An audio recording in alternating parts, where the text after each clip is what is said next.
checked Nixon and Huntley and were told there was nothing known about either name. Humberside police are adamant Cambridgeshire asked them to research only the name Nixon, not Huntley. All records of the fax exchange have been shredded, so neither force's actions can be verified. As they searched for the girls, Cambridgeshire police again asked Humberside for any background information on Huntley and were still told nothing known. There are some questions that need to be answered. There is an investigation underway by Her Majesty's Inspector of Constabulary as to the circumstances. I think there are real issues regarding the retention of intelligence, balancing that with the rights of individual through the Data Protection Act, communication between different constabularies. In the early days of the Soham investigation, Ian Huntley was certainly behaving oddly. That was demonstrated by his numerous encounters with police officers in the town. They recalled them during the trial, yet at the time appeared to have missed obvious clues. As this Sky News reconstruction shows, on the first night's search, Sergeant Pauline Nelson was astonished to discover that Huntley had seen the girls, but he hadn't reported it. I pointed at him and virtually shouted, "You here." He came towards me. I asked him why he hadn't told a police officer. He said he didn't think it was necessary. The next night, PC Russell Goldsmith met Huntley and they talked about their dogs. He said that he play fought with his dog. He pointed out some scratches on his left cheek, 3 vertical scratches about an inch long on his jawline. 2 days later, an assistant at the sports centre, Claire Norton, solved a mystery that had baffled the police. She said she saw Holly and Jessica in the reception there on the evening they disappeared. CCTV cameras, she thought, must have picked them up outside the building. The tapes from the security cameras were studied by 2 police officers within hours of the girls going missing, but they failed to find any images of Holly and Jessica. Yet Claire Norton was adamant that the girls must have been captured on that film. And when she did check the tape, she spotted the girls walking across the car park. The next night, at his home, Huntley talked to another detective, Tim Cleary. The caretaker quizzed the officer about DNA and mobile phone technology. He was very upset. He had watery eyes at various points during the conversation. He smoked as if he was nervous or something like that. We talked about the Minnie Dowler and Sarah Payne cases and the internet grooming of children by paedophiles. The detective in charge of the case defended his officers. What we saw and heard about in court is probably 0.1% of the totality of information that was in the system at the time that the investigation was ongoing during those critical 2 weeks. Huntley was very cunning, manipulative. He gave this false alibi. As we've seen, it was supported by Maxine Carr. He deployed a number of tactics to put us off the scent, if you like, and he was successful, but only for a short time. Cambridgeshire police say they had scores of local sex offenders to eliminate and some erroneous sightings of the girls that wasted their time. But more than anything, this was a small rural force simply swamped by what became a massive inquiry. Some observers believe it could prove a watershed and herald a major reorganisation of Britain's 43 police forces. Like many small forces, they were just overwhelmed by the seriousness and the volume of information that was coming into them. And I think what it really flags up is now's the time for government to have a careful look at this and see if there's not a way of producing a regional response so that small forces are not just reliant on their own resources, that they can call in experienced officers. People have had the intensity of experience of major investigations. Cambridgeshire police defend themselves by reminding their critics that Ian Huntley was arrested within a fortnight of the girls' disappearance, and they built a compelling case against him. There is no suggestion that seizing him any quicker would have saved the girls. Holly and Jessica were dead within hours of their abduction. Yet for nearly 2 weeks, their killer Ian Huntley was able to destroy evidence, lie to TV cameras, and, in the words of one of the trial lawyers, to run rings around the police. Martin Brunt, Sky News. It is extraordinary. 9 allegations of sex attacks in Ian Huntley's background, none of them proved, of course, but it's extraordinary that none of that was picked up in the vetting process when he was applying for the job as caretaker. I think we should also point out at this stage that Humberside Police, in the light of Huntley's arrest for the 2 murders, did go back and look at the 8 out of those 9 investigations that they carried out to look for what they call missed opportunities to pursue them. They say that they're satisfied that they did nothing wrong in at least 8 of those 9 allegations. So I think it's important to make that point. But if we go back and look at one of those allegations in particular, this was against a 14-year-old girl called Janine Oliver, who was actually living with Ian Huntley at the time. A complaint from one of her parents was investigated not by the police but by North East Lincolnshire Social Services. According to Janine, nothing came of the investigation. She did talk to social services, but their view was that by the time the allegation was made, she was almost 16, almost at the age of consent, and so nothing was done about it. But in the interview here with Sky News, Janine Oliver says she was just 14 when she started her relationship with Huntley. At the time I found it quite flattering to think that someone of his age would find someone of my age attractive. But now when I look back on it, it's a bit daunting, it's a bit worrying. The police never got brought into it. Social services said that because I was 15, I was coming up to the age where I was old enough to decide for myself. My mum and dad hated Ian, they always did, but there wasn't really anything that they could do. Social services said they had to just stand by me and be there for me, which they were.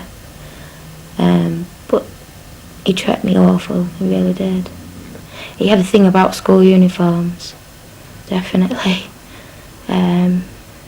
And all the girls that he was seeing at the time that he was seeing me, behind my back, was all my age, all underage, apart from one lady. So, yeah, he had definitely an interest in younger people.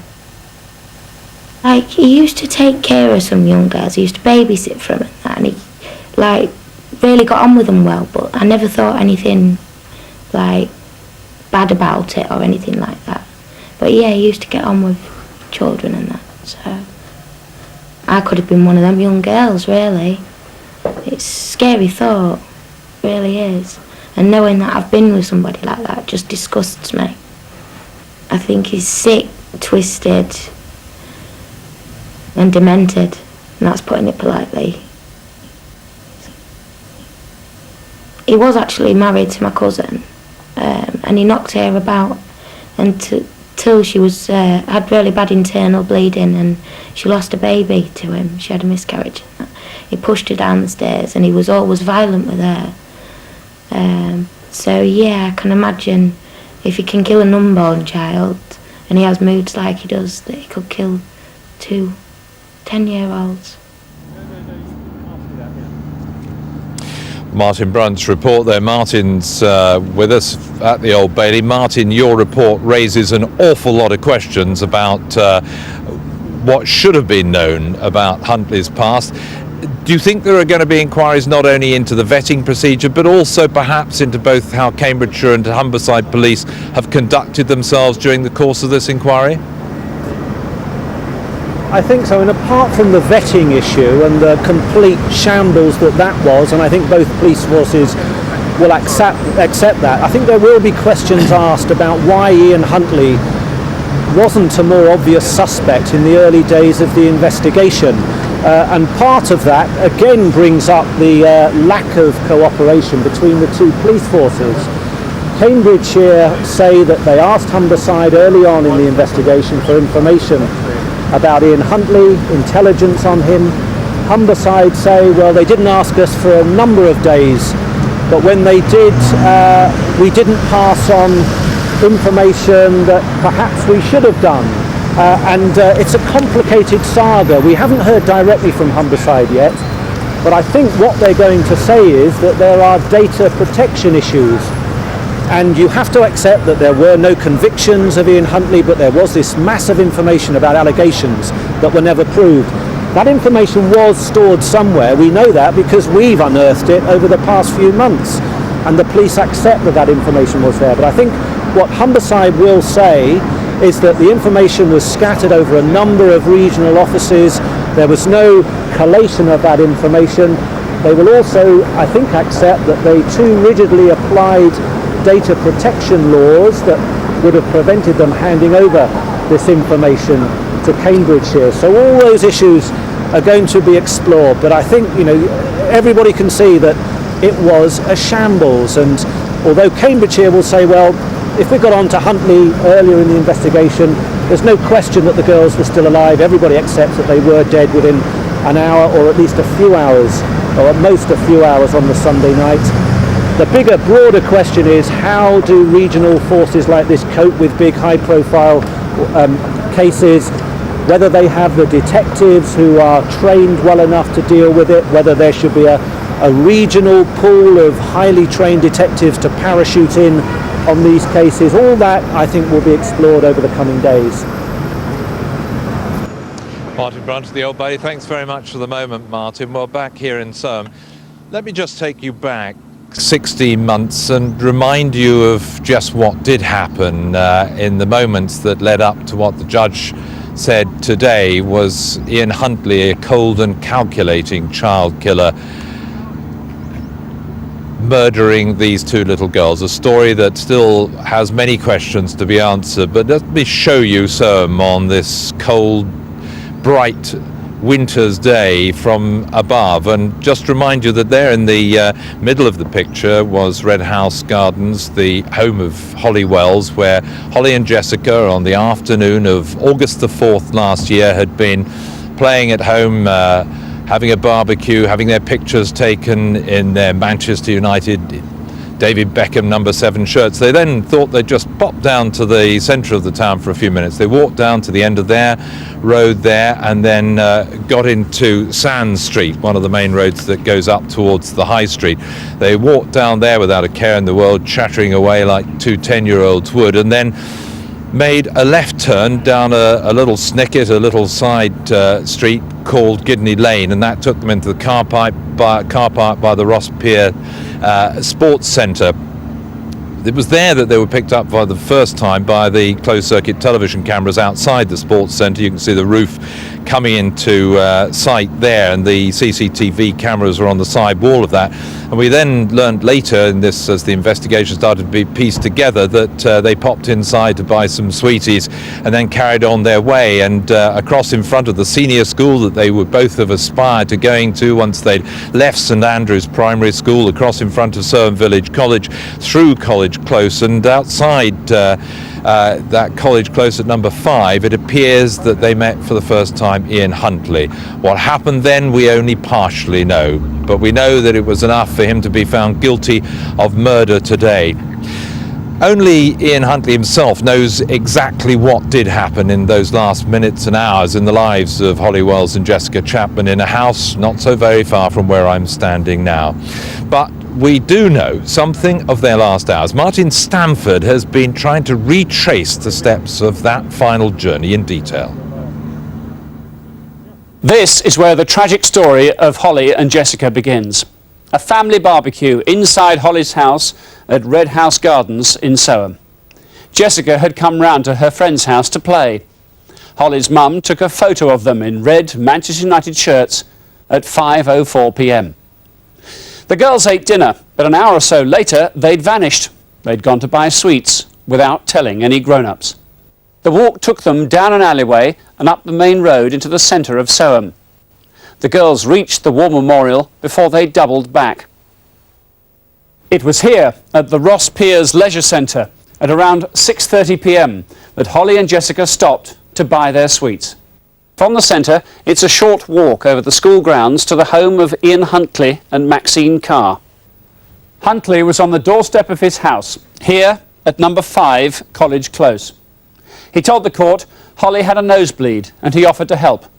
The two girls went inside for the first and only time.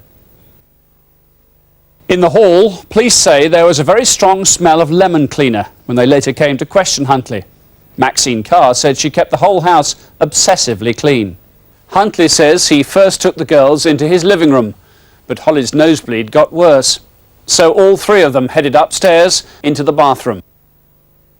The bathroom at number 5 College Close is a very confined space. It's in here that Huntley admitted that both girls met their deaths. He says the floor was wet, the bath mat slippery. Huntley said he and Holly went into his bedroom for a moment, while Jessica went to the loo. Then he claimed they used tissues to mop up Holly's nosebleed, although no traces of blood were ever found to support that. The school caretaker says he knocked Holly, making her fall into the bath. It was half full of water at the time, and when police removed it from the house, they found a large vertical crack in it. Huntley said he panicked. He told the court Jessica started to scream, and he put his hand over her mouth to stop her. Shortly afterwards, both girls were dead.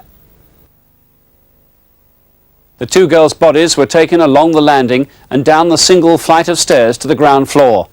Huntley says he looked around to make sure the coast was clear. Outside the house was the school caretaker's red Ford Fiesta. It was parked with its boot nearest the door. And it's this car that Huntley used sometime on Sunday evening to take the bodies of Holly Wells and Jessica Chapman to a ditch in Lakenheath, where they were later found. The toughest thing for everybody really here has been trying to cope with the fact that the person who committed the crime, who carried out those murders, taking away the lives of two little 10-year-old girls, was someone from right in the heart of the community, someone they'd given a job to, someone who was the trusted caretaker at the Soham Village College. That has shaken people throughout the 16 months since it first happened. Well, as the verdict and the sentences came through in the last hour or two, my colleague David Crabtree has been up on the main street here in the heart of Soham, trying to gauge a little bit of the feelings of how people are reacting. What do you make of it, David? What are they saying to you? Well, people are very, very emotional indeed. I must say we spoke to a dozen or so people here in the street very shortly after the verdict. We told a number of them the actual outcome of the guilty verdict on Huntley. And most of the people that spoke to us, I would say 90% of them, were actually in tears. They said they really had feelings of relief that it had reached this stage, but their thoughts stayed with the parents of Holly and Jessica. One person actually said that it must be a living hell for them and will be for quite some time. But I'm reminded of the words of Jeff Fisher, the headmaster, the head teacher here, who said that Soham was very resilient, it was robust, it was a strong community, and it always shared in each other's happiness. And when there were bad times too, they would come together to help people in despair. And I think that's the kind of atmosphere that they're talking about now. I did speak to a few people on the streets. Let's hear what they had to say. I feel greatly relieved that justice has come and that he is guilty. We always knew that he was guilty, but it's been said in court that he's guilty, and it's wonderful. We've known the verdict for a long while. I mean, we didn't want the wrong man to be found guilty. We wanted the right man, and we knew. In my opinion, his accounts of what happened just didn't hold up. I'm pleased that he's been found guilty. We've gone through enough in Soham as it is. Hopefully we'll now get back to normal. David, I've sensed today that almost the biggest reaction has been one of relief rather than great celebration. Yes, I think so. And a number of people actually said that they really couldn't bear to listen to the detail of the case. And one woman who didn't want to go on camera came out and said that she heard what was going on the radio. She'd heard that the jury were back in and she was being told that the verdicts were about to be given. She just couldn't bear to listen. She wanted to be out in the streets. And she was saying that over the last few months, the people in Soham haven't really spoken in detail about this whole terrible and tragic affair. She said sometimes they'll go up to each other and just give each other a look of support, or maybe a touch of each other's arm to say that if you need help, we are here. They've also had top psychologists in the town. They were talking about that today as well, because the big concern is for the children, how the children are growing up and how they've been affected by this. And psychologists are telling us that it's showing itself in different ways. Lack of concentration at school, that's what both the schools here have found. Also a lack of appetite amongst the youngsters, but they are very resilient, and Soham really does think it can come through this. And I think there is really a sad consensus that they will never really get over it. What they will have to do, Jeremy, is to learn to live with it.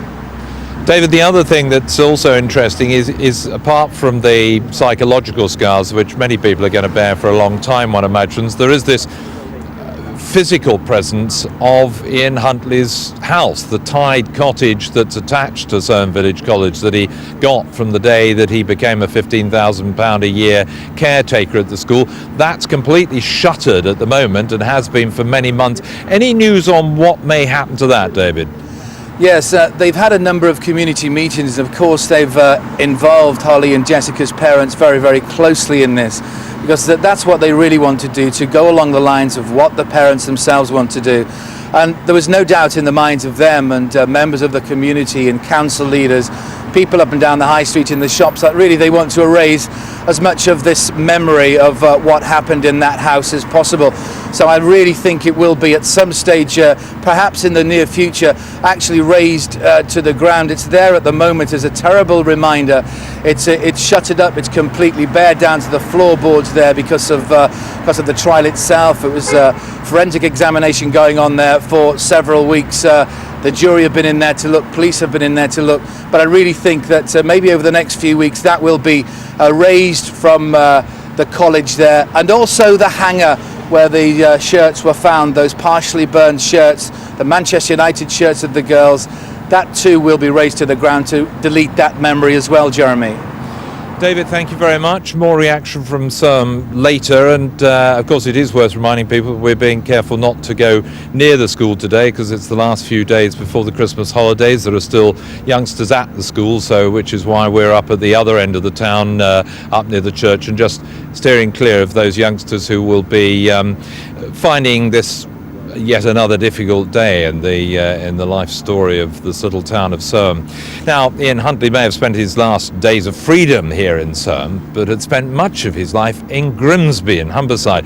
We've already heard about his previous disturbing dealings with the police in the town. For more now, we can speak to Sky's Mike McCarthy, who's spent time in Grimsby finding a little bit about Ian Huntley's past. And Mike McCarthy, it is an extraordinary past now that the case is over. An awful lot is about to be made public.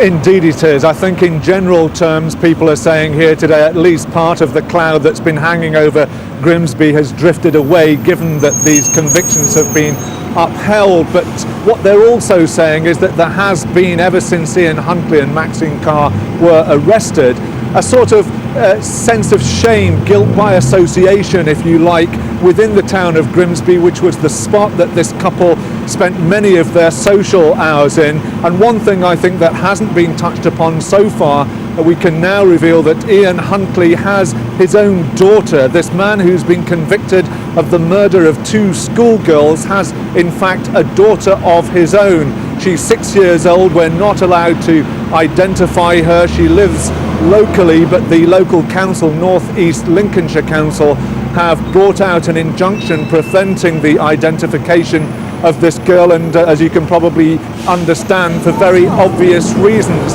But yes, there are going to be a lot of questions now, not least of Humberside Police.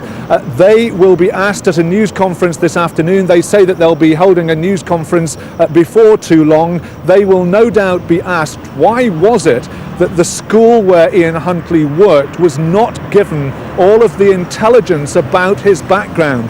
Now, we've been speaking to the Home Office, and what they say is that there would have been discretionary powers by the police locally to tell the school and the county council in Cambridgeshire about the intelligence, about these allegations of underage sex, of indecent assault.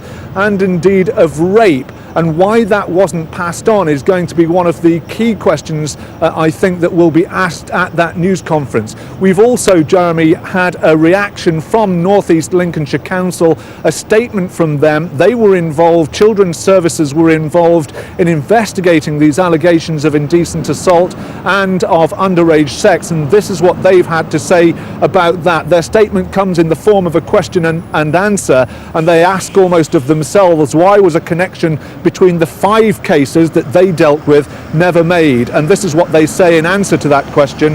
The 5 cases were from different areas, involved different circumstances, and were handled by different people who had no reason to cross-refer with one another. The responsibility of the Children's Service, it goes on, is to help and support children and young people. Huntley was an adult and was not our client. The council had no power to take any action in relation to Huntley. They also went on to say that they got nothing to fear from proper public scrutiny. But just going back to your original question, Jeremy, about the backgrounds of Maxine Carr and of Ian Huntley, my colleague David Chater has been looking at that background, and this is his report.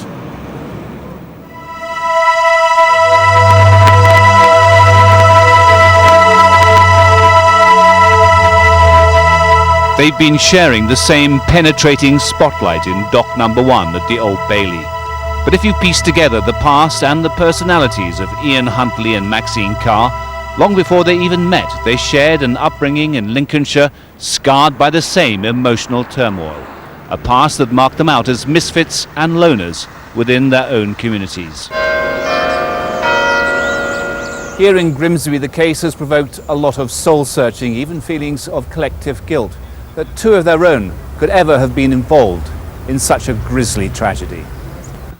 Those misgivings in the community have been eloquently described by Michael Hunter, the canon of St James's Church in Grimsby for the last 17 years. There is, of course, as there is in every big city, almost a subculture of disenchanted people who have been left on the outside, who somehow have never got absorbed into the mainstream of community living and have been on a tangent on the periphery.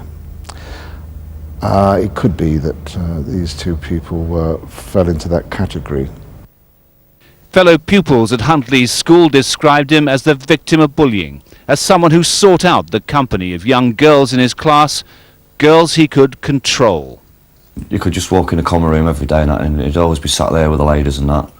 When the odd time you'd see him with some of the lads and that, but he mainly used to sit with the lasses, even in classrooms and that. He'd sit at the back with 3 or 4 lasses or something. Thought he was a bit of a Casanova, I think. But really he was sort of like all the girls who, the popular sort of girls, didn't want nothing to do with him because they saw he was a bit of a geek sort of thing. So they didn't want nothing to do with him, but how can I put it? Sort of like the younger girls thought he was something special sort of thing. So that's probably why he attracted their attention. But I think it was just his attitude really why he got picked on. Because he had a very aggressive side to him as well. He kept himself to himself, and he was just a bit weird, a bit strange in sort of like a lonely sort of way. Huntley went through a string of odd jobs in Grimsby, working at the docks, packing nappies, a stint as a security guard, selling charity scratch cards door to door. It was while he was working at the Heinz factory he got married, but it only lasted a matter of weeks when his wife left him for his younger brother. Then his parents separated and his mother took up with a lesbian lover. Over a period of 4 years, police and social services investigated a whole series of alleged sexual offences, including against underage girls. He was accused of raping a 15-year-old schoolgirl in this road known to locals as Gas Alley. The charges were dropped, but he had to spend time in a bail hostel. His girlfriends remember his violent fits of temper. I thought I was pregnant to him, 3 or 4 months after we'd been together. And I told him, because I thought at the end of the day he had a right to know. And he punched me in the stomach and I went flying on the bed. So I said to him, what was that for? And he went, you're not having no kids to me. He was actually married to my cousin, and he knocked her about until she was had really bad internal bleeding and she lost a baby to him. She had a miscarriage. He pushed her down the stairs and he was always violent with her. Huntley lived in a succession of bedsits, but not always under his own name. It raised the suspicions of one of his former landlords, who described his tenant in his rent book as a bit of a con man. He was okay. He was sociable. As time went on, he emerged as a smooth, if you like, and eventually we learned he was using two names, and of course then you start wondering about people. It was in this ground floor flat that Huntley first began dating Maxine Carr. Eventually she moved in with him. A former boyfriend of hers paints a picture of a highly disturbed young woman, a woman with remarkably similar character traits to Huntley, a woman with a past she was trying to bury. I know she had a lot of family problems, never had many friends, I never used to see her with anybody, never told me anything about her personal life, so it must have been something affecting her. I was talking about one of her friends because they'd been raped a week before, and she's getting really emotional over it. I was asking her questions. I said, I don't like that ever happened to you before, and she started breaking down in tears. She said, yeah, but it was a long time ago. And she said, I don't want to go into it anymore. There was one night we went out and we met her out in a local pub in town, and she was half gone as it was at the time. She jumped up on the pool table, started dancing, dragged a couple of blokes up, started stripping off on the pool table, singing and dancing, until the bar staff had to pull her off the pool table. I went out with her for about 2 or 3 months. That's all I could take in the end, because it was alright at first, and then in the bedroom it started getting a bit more wild and weird. I mean, I'm not into the kinky stuff like she started getting into. Maxine Carr and Ian Huntley were known by their former friends and neighbours here as the couple from hell. Notorious for their quick-fire tempers, they were also cold-blooded, persistent and devious liars. When they came to Soham, they had invented new roles for themselves. To their neighbours here, to Holly and Jessica, they were the trusted caretaker and the friendly teaching assistant. It was a trust and a friendship that was to be utterly betrayed. David Chater, Sky News. Let's join Mike McCarthy again, my colleague up on Humberside in Grimsby. We've heard quite a lot about Ian Huntley. Tell us a bit more. Has there been much reaction from Maxine Carr's friends and family? Well, many of the relatives have been keeping their heads down, as you might expect, throughout this entire ordeal and throughout the trial. But what we do know is that Shirley Capp, Maxine Carr's mother, has been speaking briefly this morning to the local newspaper at the Grimsby Telegraph. She was actually out shopping here in Grimsby when the verdicts came through, and her response was quite simply, that's what we're...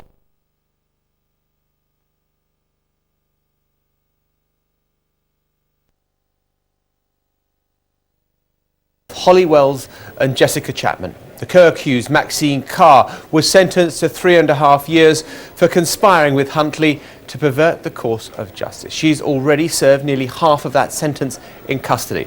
But she was found not guilty of the more serious charge of assisting Ian Huntley, which would involve her knowing or believing that he had killed the girls. Well, in a few minutes, we're expecting to hear a police statement live from outside the court. In the meantime, we can go live now to our special correspondent, Philippa Thomas, who joins us there. Philippa, it has been an extraordinary morning, hasn't it, of drama?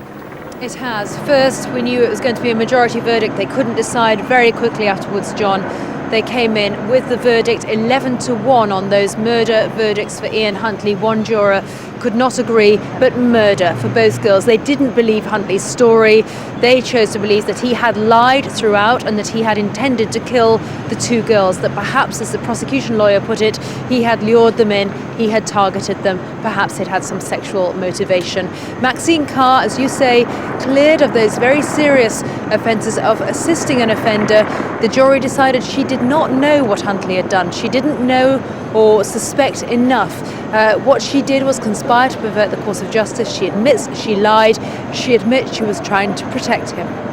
Now, after the verdicts were read out, it's time for the representing the lawyers to who have represented them to speak, and of course for the judge. What did they all have to say?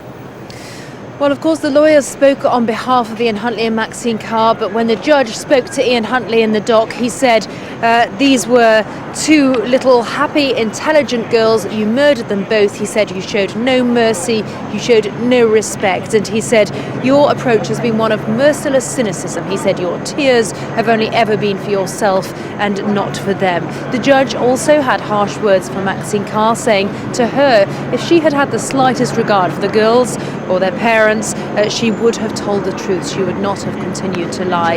And the parents, of course, in court, the Wells and the Chapmans, sitting together, John, and they were very dignified, incredibly composed throughout. As the verdicts were read, we had just a nod from Kevin Wells, Holly's father, as the verdicts were read out. Only once that formal stage was over did they show what they were feeling. The Wells starting to hug one another, but they were very dignified throughout. And of course, we heard the judge pay a fulsome tribute to the way the families have conducted themselves. And it must have been the most appalling ordeal for the parents to have to go through every day of this, and at last they get a verdict. Truly appalling, even though, John, we had a lot of admissions in court so that there perhaps didn't need to be as much forensic evidence read out as there would have been. We had to hear about the state in which the girls' bodies were found in that ditch in Lakenheath. The parents sat through it. They were sitting just behind me, Holly's parents, as we were shown snapshots of the girls' clothing as it was recovered, cut and charred from that school bin. Everything was flashed up down to the girls' underwear, and everybody just sat in silence, and all the parents are hardly able to look. And they have been here all the time, and they have been waiting through these past few days, and all that time we haven't seen any breakthrough of emotion. They haven't lashed out. They've been incredibly composed and dignified, and that's why the judge said what he did, and why he said to them, he wanted to say to them, your grief at the loss of such bright and life-enhancing daughters cannot be imagined and cannot be shared. He said those who've been compelled to listen to this dispiriting and merciless tale will have had only a glimpse of what you have had to suffer, and he said your loss and tragedy is our loss and tragedy too. And Philippa, was there any flicker of emotion from Ian Huntley or Maxine Carr when their sentences, when the verdicts were read out? Just this from Ian Huntley as the second verdict was read out, which was murder of Holly Wells. He shook his head as he was sitting in the dock, but otherwise impassive, and he simply stood to hear the judge tell him that he had been cruel, had been merciless, had murdered, and then was led away after being given those 2 life sentences. We only really saw, John, 2 flashes of emotion from Ian Huntley throughout this trial. One was, of course, where he lost his temper at one point with the prosecution counsel, which was a key, almost break point for the prosecution, as they said, well, did you lose your temper that night? Another one where Ian Huntley, at the end of his evidence in chief, said, I am sorry, I regret what I did, I admit I'm responsible for the killing of the girls, and Philippa, then we heard tears. Let me interrupt you there, because I think we're going to go to a news conference now that's being given by the police as a result of this case, and I think we can cross over there now where we're expecting, this is outside the Old Bailey, I think you can see the City of London police there, and we're expecting detectives from Cambridgeshire Constabulary, who of course led this particular inquiry, to give their analysis of the case and of course the way the police investigation itself was conducted.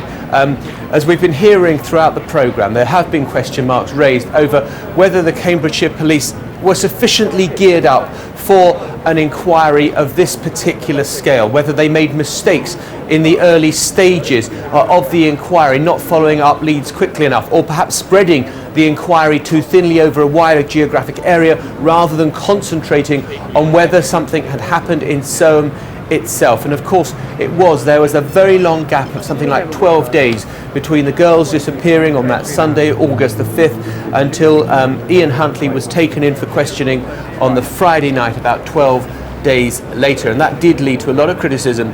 The Cambridgeshire police had been overstretched, that there was more that they could have done, that there were other lines of inquiry, and of course what the relationship was between other police forces who may have had reasons to be suspicious of Ian Huntley, and whether enough information was passed along the line to other people so that perhaps people could have made wiser judgments about the character and personality of Ian Huntley.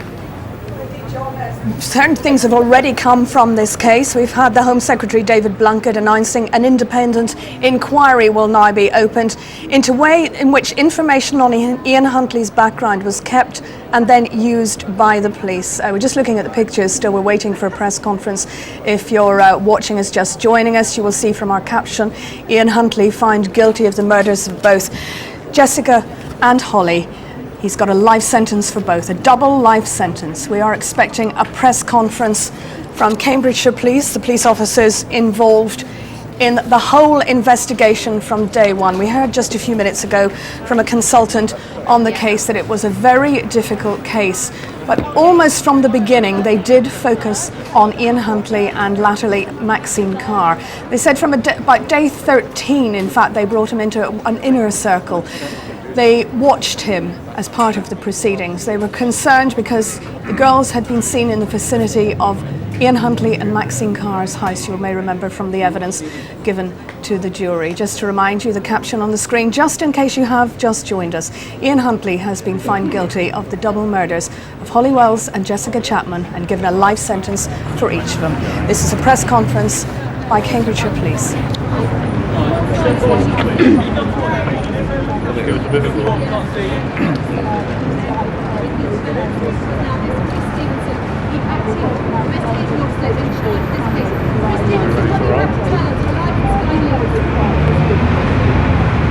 May I begin by extending the deepest sympathy of the entire investigation team to the families of Holly and Jessica. The thoughts of all of us are at this time with them. We hope that they can move forward following today's verdicts. Their fortitude, patience and dignity has been truly remarkable and deeply humbling. And may I place on record my thanks to them for their unstinting support to the team in the face of such adversity. On Sunday, August the 4th last year, Ian Huntley carried out one of the most wicked crimes imaginable. The verdicts of the jury mean that he will pay for his actions for the rest of his life. Having murdered Jessica and Holly, he did everything in his power to evade capture, including an attempt to destroy beyond recognition their bodies. For several days, he must have thought he would get away with it, not least because of the alibi provided by his girlfriend, Maxine Carr. She too has been punished for her part and will carry that in her conscience for the rest of her life. As a result of one of the most comprehensive and painstaking investigations ever mounted by Cambridgeshire Police, Huntley was pushed further and further into a corner by the power and extent of the evidence against him. Throughout this investigation, he has refused to speak to police, let alone to accept his guilt. As a consequence, he forced the families through the ordeal of a trial. Even then, he could not bring himself to admit what he had done and concocted the most incredible and implausible explanation for their deaths.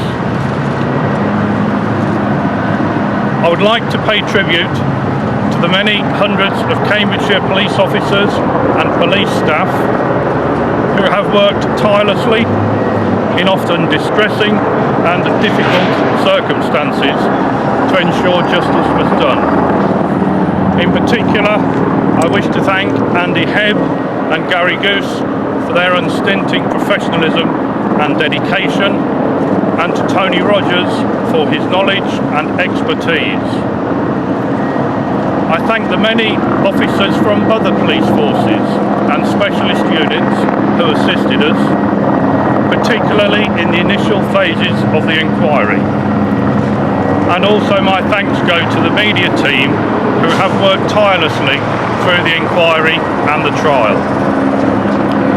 I place on record my thanks to the many scores of national and international experts whose help has proved so critical, not least the Forensic Science Service and Dr. Nat Carey. I would also like to thank Marion Bastin, John Goodyear and their colleagues with whom we have worked so closely through this investigation. Their support, advice and wisdom has been vital. And I wish to express my gratitude to Richard Latham QC and his legal team for their consummate skill in prosecuting this case through to its conclusion. Ian Huntley is a dangerous man. He is a calculating and callous child killer.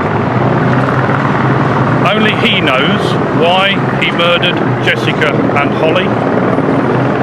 Perhaps one day he might demonstrate some sliver of humanity and explain why he did what he did that terrible day last August.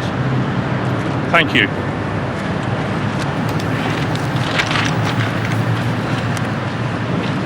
For 16 months, the Cambridgeshire Crown Prosecution Service and the Cambridgeshire Police have worked alongside each other day by day, piecing together a jigsaw of evidence to find justice for Holly and Jessica. Today that jigsaw has been completed. We are pleased justice has been achieved for these two little girls. We are delighted with today's verdicts.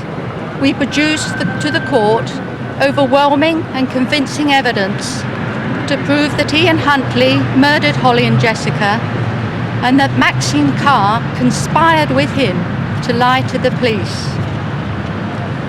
This is the biggest case that Cambridgeshire Crown Prosecution Service has ever dealt with. Over the past 16 months, we have considered over 6,800 statements, over 7,300 exhibits, and nearly 24,000 documents, and hundreds of hours of video and media material. From the day before the two defendants were arrested, we have worked with the Cambridgeshire Police, advising and discussing the progress of the case. This close cooperation has been an important factor in ensuring today's successful outcome. Together with the police, we made sure that we blocked every avenue that Ian Huntley went down in a bid to worm his way out of the murders. It left him with no alternative but to fall back on a final story which was no more than a tissue of lies to save his own skin. I would therefore like to express my thanks to the police, and in particular Detective Chief Superintendent Stevenson, Detective Chief Inspector Hebb and Detective Inspector Goose, with whom my colleague John Goodyear and I have worked so closely. I would like to thank Prosecuting Counsel Richard Latham QC, Kareem Khalil QC and Christopher Bramwell. I'd also like to thank the Forensic Science Service, the other experts and my own CPS team members for all the hard and dedicated work they have put into this case. My thanks also to the prosecution who so willingly came to court to give evidence. May I also pay tribute to the people of Soham. I felt it was particularly touching that on the day of the jury visit, they left their town virtually deserted to ensure the court could do its work without any distraction. I am sure that they will be satisfied that justice has been done. Finally, our thoughts are with Jessica and Holly's parents, families and friends.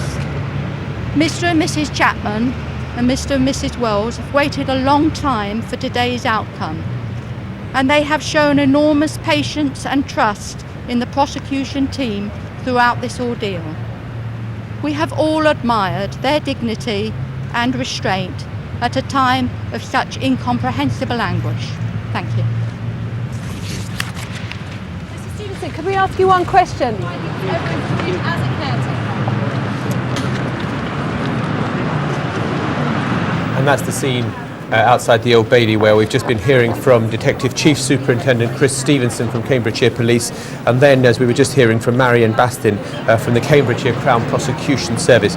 From Detective Chief Superintendent Stevenson, it was one of the most wicked crimes imaginable, he said. He will pay for what he did. He did everything to evade capture. For several days he must have thought he would have been able to get away with it by doing everything to destroy the evidence, to destroy their bodies even, and that throughout they were saying, he revealed that Ian Huntley had refused to speak to the police. Incredible and implausible explanations for their deaths he came up with. He also said that Huntley was a calculating and callous killer, and only he knew why he'd killed Jessica and Holly. And he said perhaps one day he, that is Huntley, might demonstrate a sliver of humanity and reveal why. He also said Maxine Carr will carry the knowledge with her of what she had done to her grave. He said it will be on her conscience for the rest of her life. He also described just what a difficult inquiry it was for so many of Cambridgeshire's police officers involved in the investigation. Perhaps knowing the girls, knowing that what effect it would have on the small community of Soham. Also thanking other people as well, and we heard from Cambridgeshire Crown Prosecution Service, Marion Bastin there, talking about how Huntley had done everything to worm his way out of taking responsibility. Let's cross back live now to the Old Bailey and Philippa Thomas, who's there. Philippa, we've just heard there from the police paying tribute to everyone and just how difficult and how close Huntley was to getting away with it, in fact. For many days they were saying they thought he might actually get away with it. That's right. The police were very worried about that. They were told early on in the case, we heard from the pathologists who said that the state of the girls' bodies when they were found, they were almost skeletons. He said they were very nearly never found at all. The evidence, was found in such an out-of-the-way place. And yes, the police did fear that Ian Huntley could have got away with it. He demonstrated an incredible capacity, John, to keep changing his story to fit the facts, to change very quickly, a very calculating mind in evidence, as shown by the fact that he had an entirely different story last October, telling his mother about the way the girls walked away from his house. And then he said he had this false memory syndrome. He had this mental shutting down that meant he didn't know what was true and what was not. And only this September did Ian Huntley tell his lawyers, the girls died in my house and this is my new explanation. And Philippa, did you every day you've been in the Central Criminal Court behind you listening to this at the Old Bailey, did you get a feel of that shiftiness, that the way he was trying to tack and trying to weave with every day that passed as he was in court, or did he come across as a plausible witness? Well, actually, he came across as very calm, and everything he said was very considered. He didn't obviously appear to be shifting his ground. I think the key, though, was his cross-examination by Richard Latham QC, who was not only trying to tease out all the inconsistencies, but actually did a very effective job of goading Ian Huntley, of saying to him, you lured the girls in, didn't you? You were watching them, weren't you? There was some sexual motivation, wasn't there? They were too tempting, weren't they? And then at one point, when Richard Latham had said the reason Jessica was screaming was because you were murdering Holly, you were pushing her into the bath. At that point, Ian Huntley's voice rose, he lost his composure. He said, you don't understand understand what it was like to be there, words to that effect. And Richard Latham just took a step backwards and said, you can lose your temper, can't you? Did you lose your temper that night? And that was a really dramatic moment, and everybody, including members of the jury, sitting bolt upright watching that interchange. Philippa Thomas at the Old Bailey for the moment. Thanks so much. Now, coming up, we'll be bringing you extensive coverage here on BBC News 24 of all aspects of the Soham case. Our Home Affairs correspondent Margaret Gilmore will focus on the investigation. After reporting from the village during the hunt for the girls, Gavin Hewitt will focus on Ian Huntley. Our Social Affairs editor Neil Dixon will report on the failures of the system that allowed Huntley to murder Holly and Jessica. And Richard Bilton reports from Soham on how the community has coped under the spotlight. Well, one of the most wicked crimes imaginable. That's how Cambridgeshire Police today described the murders of Holly Wells and Jessica Chapman. So how was Ian Huntley caught? Well, BBC News has had exclusive access to the police inquiry, as our Home Affairs correspondent Margaret Gilmore now reports. This was the critical turning point in the investigation into Holly and Jessica's disappearance. The discovery of their clothes, filmed here by police 12 days after they'd gone missing. Within hours, Ian Huntley and Maxine Carr were under arrest. The condition Holly and Jessica's clothes were in really confirmed for me that the likelihood was they were dead, and therefore the whole inquiry changed at that point. The girls were wearing the shirts when they disappeared. Police launched one of the biggest searches ever known, 24 forces, 500 staff, but the inquiry was not without problems. The truth is they were at times overwhelmed, bogged down by the massive information coming in. And for a variety of reasons, they didn't at first see what appears with hindsight to be obvious, that Ian Huntley was the killer. It's probably the only place that we weren't able to search. And it was... The inquiry was run from this incident room. The detective who managed it admits the massive public reaction was at times too much. I think there's no doubt that we were all completely taken back by the size of the response from the public. It went from 350 telephone calls on the first day to as many as 1,850 at its peak. One initial problem, they missed critical CCTV footage because the clock on it was wrong, even though it did eventually establish the whereabouts of the girls. A reconstruction brought false leads, and police were criticised for looking for them alive, when statistics show 74% of abducted children are killed within 6 hours, as we now know Jessica and Holly were.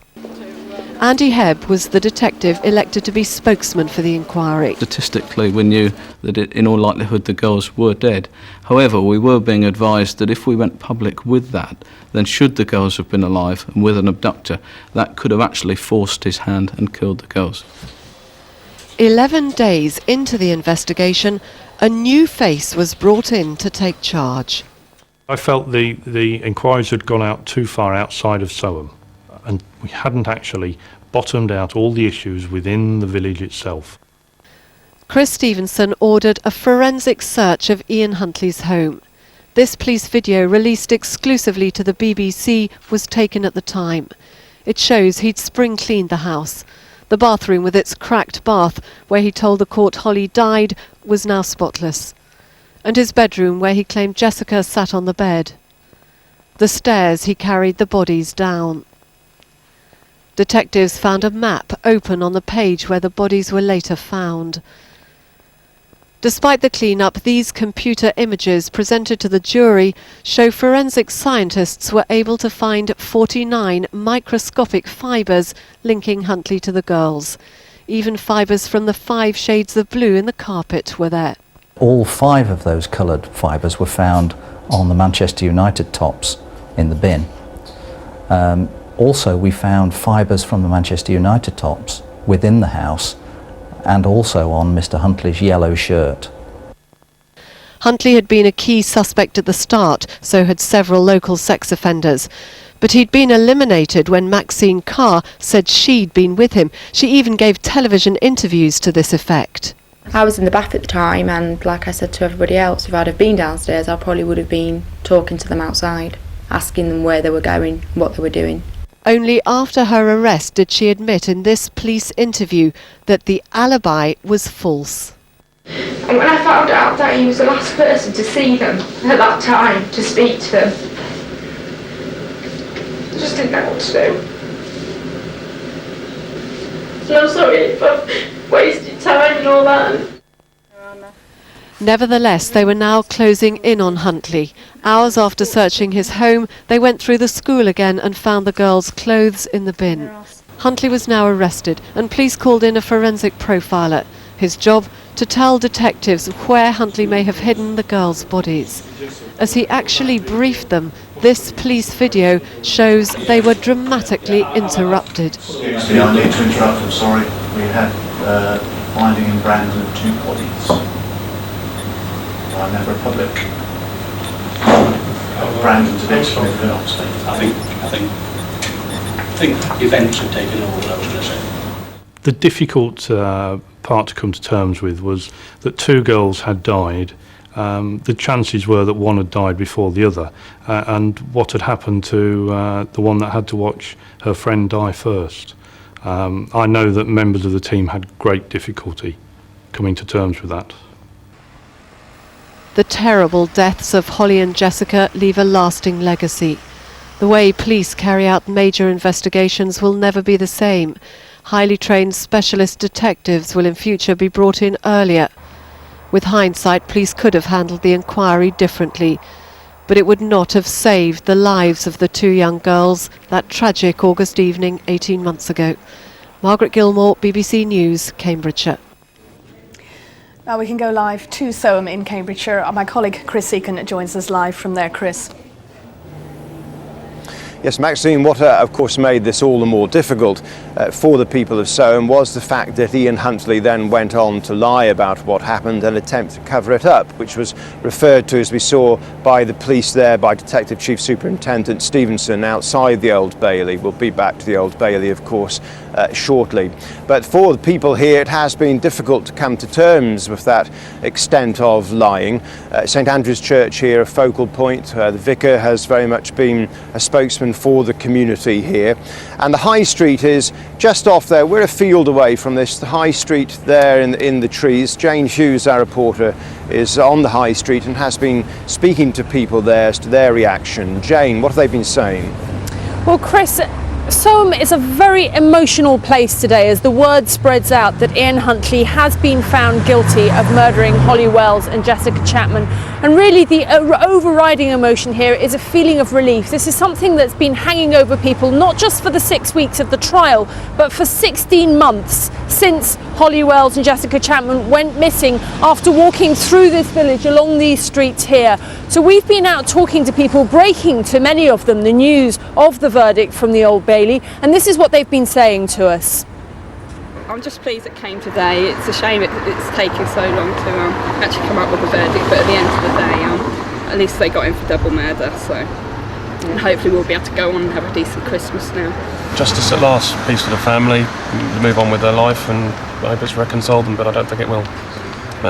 What's it meant to Soham to be hanging on so long for this? It's a close-knit community. Everybody knows everyone else. Everyone's friends with everyone. Something to happen on your own doorstep like this, it shocks a community. So hopefully people can now put it to rest and move on. I think it was quite obvious that the gentleman was guilty. So I think it's obviously it's not going to bring the girls back, but obviously it's a shame that he was guilty, and that's what people thought he was. So some reactions there from Soham, and what a lot of people are thinking about now is Holly and Jessica's parents. I think they're looking at them and thinking, thank goodness for them that at last this thing is over. At last Ian Huntley has been found guilty of murdering their 2 little girls, and they can just begin now to move forward with the next stage of grieving the loss of their little daughters. Point, because of course the house, the caretaker's house, Ian Huntley's house, still stands there as a court exhibit, albeit behind screens, trying to pretend it's not there, but it is. It does indeed, that's right. Behind those screens, it's been covered up for almost the entirety of this investigation, for almost the whole of the last 16 months, apart from when the jury came to visit. And very, very close, of course, to the school that Holly and Jessica went to, St Andrew's School, and Selwyn Village College, where Ian Huntley was caretaker. So for all those pupils at that school, it's a daily, very visible reminder of this. And I think the very strong feeling here is that they want the house to be knocked down, and that's a decision that has been taken. But because it's still a court exhibit, and because there may be an appeals process still to run, nobody knows when it is that they'll be able to do that, when they'll be able to remove that house from the community and remove that very, very visible reminder of those terrible days back last August, which still hangs so heavily over this village, over this town. We heard the CPS, in fact, been mentioning there, Jane, the fact that the jury, when they visited here in their coach with the darkened windows, people of Soham stood back, they stayed in their houses, or they went away. It was a good example of how life has not been normal here. Yes, that's right. I was there that day, and it was a very strange day to be in Soham. It wasn't like it is now. You can see people walking to and fro now. There were very few people out on the streets, people, as you say, staying away. And I do think that people here have been feeling that it's almost been impossible to get back to a sense of normality while they've been awaiting this. And if they had begun to do that, they were really set back by the trial and all the terrible revelations that came out in that, and the day-by-day playing out again of those awful 2 weeks for Soham back last August. So now that all that's over, now that the jury visit's over, now that we have a verdict, now that people have some idea, though not a very clear idea, of what happened in the house, they are now looking forward, thinking about Christmas, thinking about beginning to try to go back to being a normal market town, which is what Soham was before all this happened back last August, in August 2002. Jane, if we just have another look at that live shot from up on a crane we have here, staying back from the high street. It shows some of the geography of this town. There's the church. Jane is just in fact right outside the other side of the church there with the high street.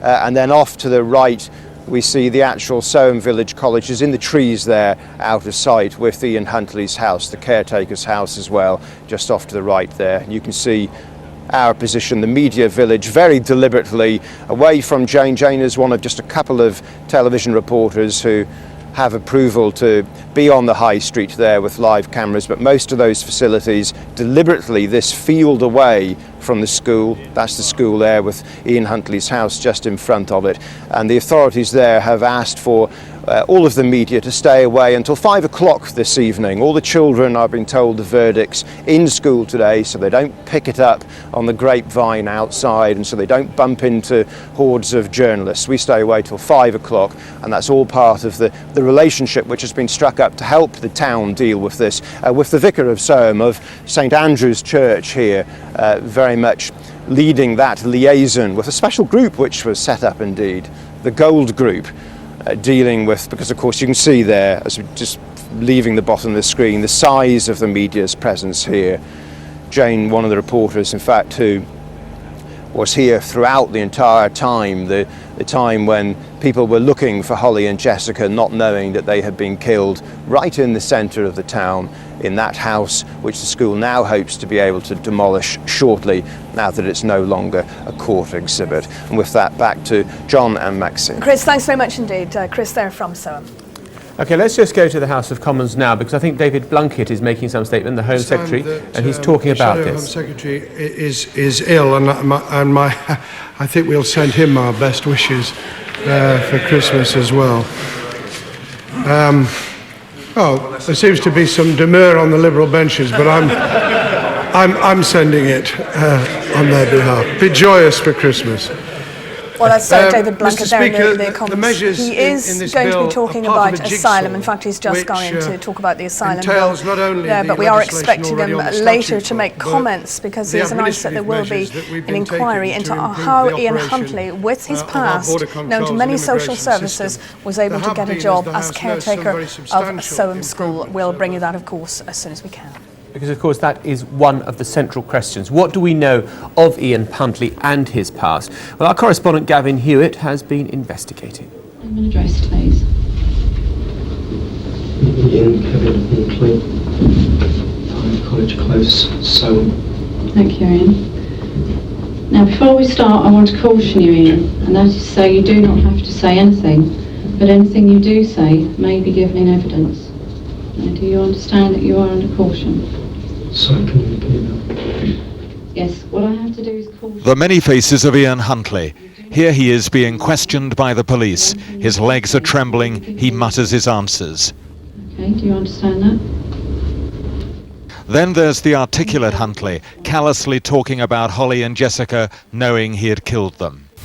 It's just very upsetting, you know, to think that I might be the last friendly face that these two girls had to speak to before something's happened to them. Huntley grew up around Grimsby. He had a normal childhood of football and skateboarding, but by secondary school he didn't fit in and was being bullied. Because of people picking on him all the time. He didn't really have anybody to talk to at school, because he didn't really have any mates. So he was just taking his anger out on other people and that. Huntley left school at 16 and was rootless, changing his address every few months. His parents eventually split up and he drifted from job to job. 1995, and while Ian Huntley was working here at the Heinz factory, he met a girl called Claire. Shortly after, they were married. But within months, she had left him for his brother Wayne. An embittered Ian Huntley increasingly began seeking out much younger girls. We spoke to one of his former girlfriends who doesn't want to be identified. She was 16 and Huntley was 23, but she knew he had already dated younger girls. He had a girlfriend, and I knew she was a year younger than me. So she would have been... She was 15. Yeah, and can you ask... Louise de Grucci was one of Huntley's landladies. I had a friend sleeping over, she was 15, and they disappeared all night, and when I woke up in the morning I found them in bed together. In fact, Huntley had a string of young girlfriends. One was 13, and several parents complained about him. 1997, and Ian Huntley was living here on the edge of Humberston. The parents of a 10-year-old girl complained that he had indecently assaulted her in woods nearby. The police questioned Ian Huntley, but concluded there was not enough evidence. Another teenage girlfriend, Becky Bartlett, discovered Huntley had a sudden, vicious temper. A couple of months after being with him, I thought I was pregnant, so I told him, and that's when he hit me in the stomach, and that's when I realised that I shouldn't really have been with him. In 1999, he met Maxine Carr, a vulnerable and insecure young woman. It was a more lasting relationship, but Huntley was controlling and violent. I heard a lot of banging, then I heard her running upstairs. She was screaming and everything, and you could hear him saying, be quiet before, I'll kill you and all this and everything. This is where they lived in Soham and where Holly and Jessica died. The police still don't have a motive, but they think it was likely to have been sexual. Huntley has a history of knowing that whatever he did, he would get away with it with regard to the sexual abuse of girls. He's chosen the wrong girls. They're going to start to struggle and to scream. They're going to be a threat to him and his freedom. And it's that probably that leads to the losing of control and the killing. For a long time, this man had got away with his fascination for young girls. Here, tragically, he lost control and revealed Ian Huntley's evil. Gavin Hewitt, BBC News. OK, well, in the House of Commons, we've been hearing from David Blunkett, the Home Secretary. He's been talking about the need for some kind of public inquiry into the circumstances around the Soham case and obviously particularly the vetting. I think we can probably hear now what David Blunkett had to say. In the light of the judgment of the court in finding Ian Huntley guilty of the murder of Holly Wells and Jessica Chapman, I just felt that the House would want to send to the families our love and concern, and that our hearts go out to them this afternoon. I will be laying a statement, and in conjunction with the two front benches opposite, I will be taking steps to investigate, to initiate an investigation into some of the events from 1995 onwards, and I just thought the House should know that. And we hope to be speaking live to David Blunkett, the Home Secretary, here on News 24 a little bit later in the afternoon. But let's take another look at Ian Huntley's past. In a special investigation, our social affairs editor Neil Dixon has uncovered exclusive details about Huntley. Details known to Humberside Police but not acted upon. When he arrived, the new school caretaker seemed a decent type, with an unblemished past and a stable girlfriend. But back in Grimsby, Huntley's hometown, it was a very different story. Now, a trawl through back copies of the local paper reveals that Ian Huntley was not what he seemed. This is May 18th, 1998, girl in rape horror. A Grimsby girl was attacked and raped in an isolated alley after a night out with friends. Now, just 4 days later, man faces rape charge. Ian Kevin Huntley, 24, of Veal Street, Grimsby, was arrested after an alleged incident in Gas Alley. And there was much more to Huntley's past. In 1995, police investigated claims he was having sex with a 15-year-old. No action was taken. In March 1996, he was charged with burglary. The case collapsed. And in March, April and May, social services looked into 3 more claims he was having sex with underage girls. No action was taken against Huntley. In 1998, 2 women came forward to say he had raped them. Both cases were dropped. And an 11-year-old said Huntley had indecently assaulted her. Once more, there was no action against him. And in 1999, yet another accusation of rape. Again, police concluded there was not enough evidence. So apart from the rape in this alley and the burglary, Huntley had got away without even being charged and with no convictions. The authorities seemed to be organisations without memory. There were 5 separate complaints about Huntley having sex with or abusing young girls on social services files. Not once did council staff link these cases together. Is it possible, I mean just possible, that if some connection had been made by your staff, that Huntley might have been stopped earlier than he was? You've got to remember, Huntley was never convicted of any crime.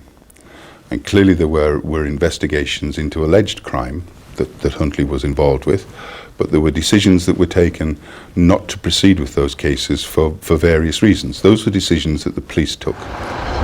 So here we have a man living in this one town who's been accused of rape by 3 separate women, and who on numerous occasions has been accused of having sex with underage girls.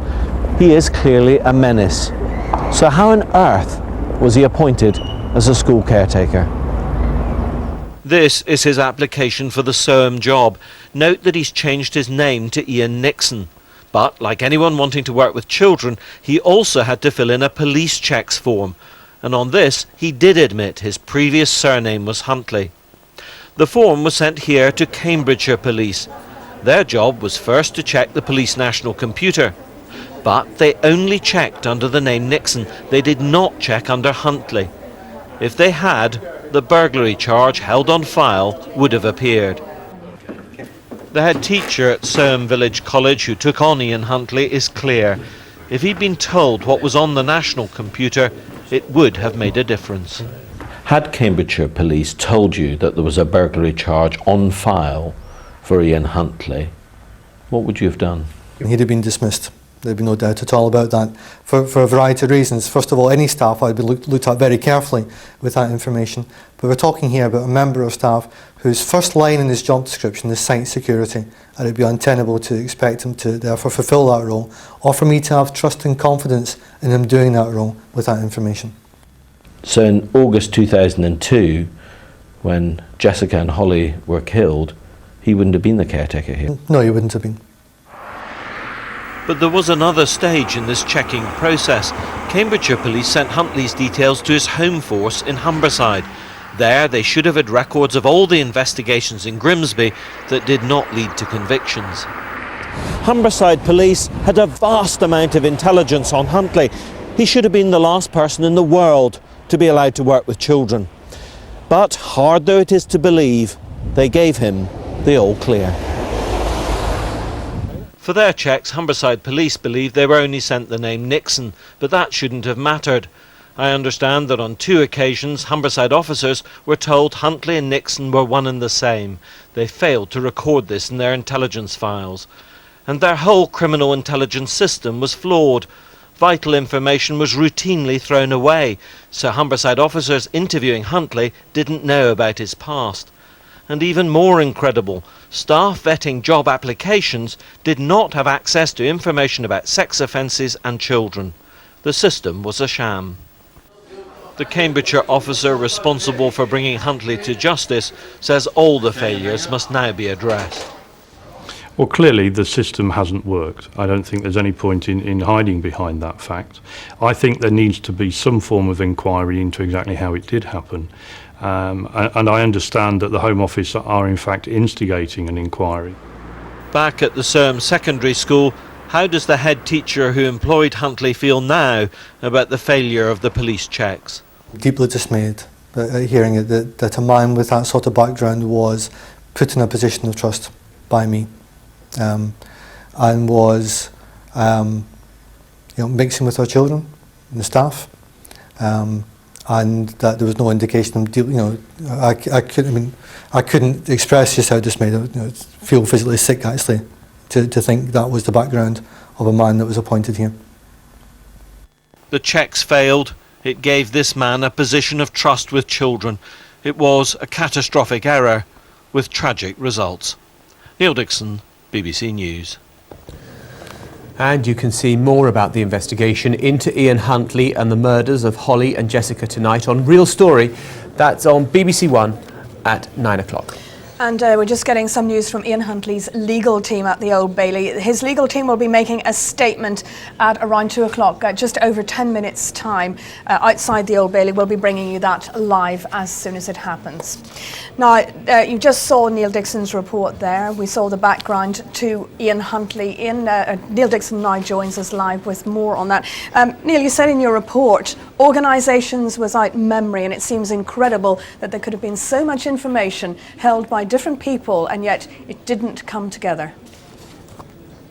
Yes, that's right. I mean, you've got on the one hand individual errors like the Cambridgeshire officer or civilian who failed to notice on the form that there was the name Huntley as well as the name Nixon, and a similar mistake apparently at Humberside.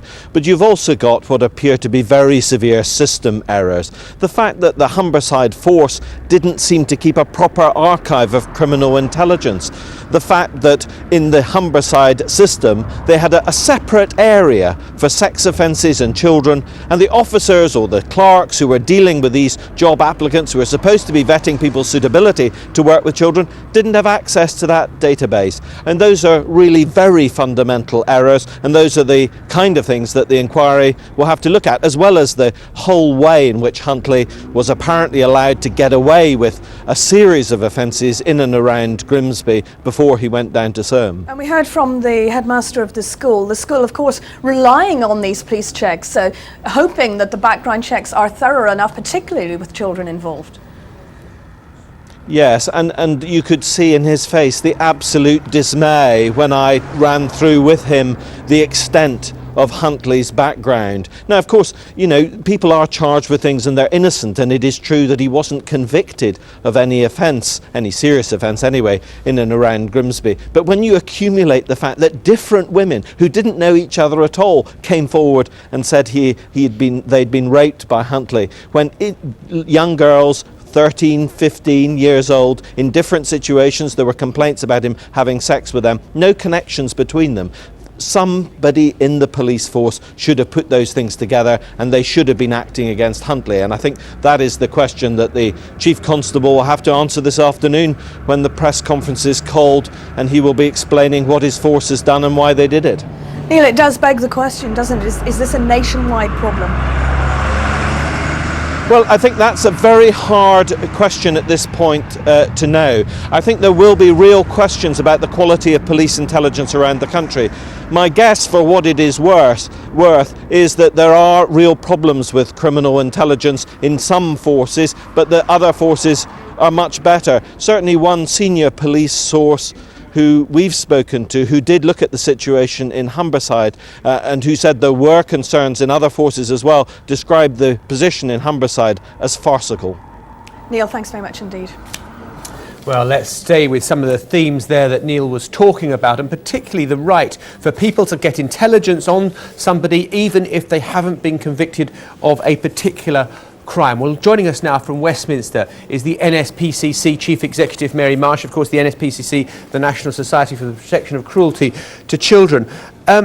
Mary Marsh, hearing about Ian Huntley's background, do you believe that the schools should have the right to know that when they're employing somebody?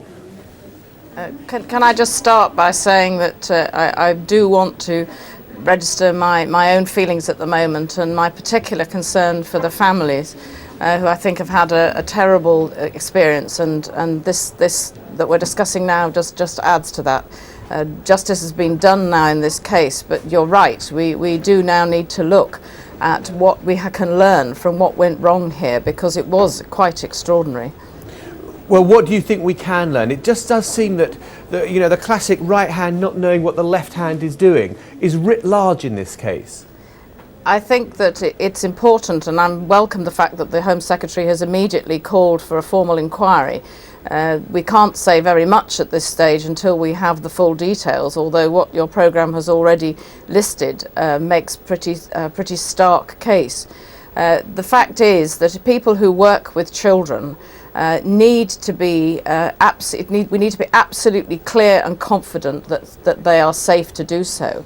And so where there have been a series of allegations about somebody, yes, no criminal convictions, but a series of allegations and concerns, this is a matter that should be considered quite properly in such circumstances, and that's what the Criminal Records Bureau arrangements that are now in place in using police evidence as well are set out to do. And I hope we will learn from the inquiry to ensure that those procedures are absolutely as robust as we are told that they are now. But you can see what a legally treacherous area it is. Because the cornerstone of our society is that you are innocent until proven guilty, and Ian Huntley had never been proven guilty of anything, although there was a sort of huge litany of complaints and suspicions. Yes, but people who work with children are subject to different kinds of vetting to people working in other contexts. There already are registers that are kept by the Department for Education and Skills in situations where there may be some concern about somebody, not because there's been a legal conviction. We already are aware of this sort of issue, and it's important that continues to be the case. What is the specific toughening that you would like to see so that there cannot be, or at least hopefully cannot be, another repeat of this?